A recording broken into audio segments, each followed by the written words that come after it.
ఈరోజు మా ఇంట్లో పచ్చిమిరపకాయల పచ్చడి, దోశ. పచ్చిమిరపకాయలు, టమోటాలు, ఎర్రగడ్డలు వేసుకొని నీళ్ళు వేసుకొని ఉడకబెట్టుకోవాలి.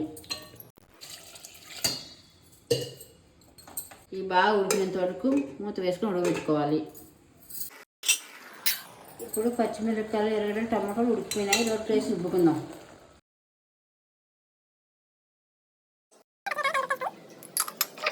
ఎర్రగడ్డలు, పచ్చిమిరపకాయలు బాగా రుబ్బుకోవాలి. తగినంత ఉప్పు వేసుకొని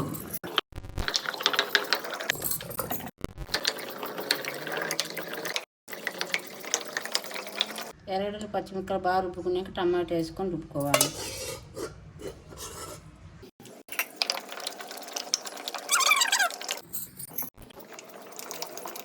పచ్చిమిరపకాయల పచ్చడి రెడీ.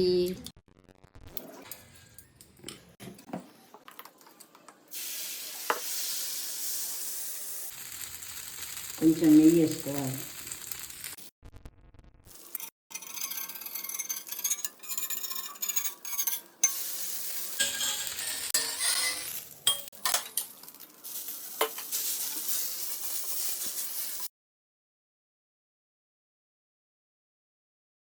పచ్చిమిరపకాయల పచ్చడి, పప్పుల పొడి, దోశ భలే ఉంటుందండి తింటే.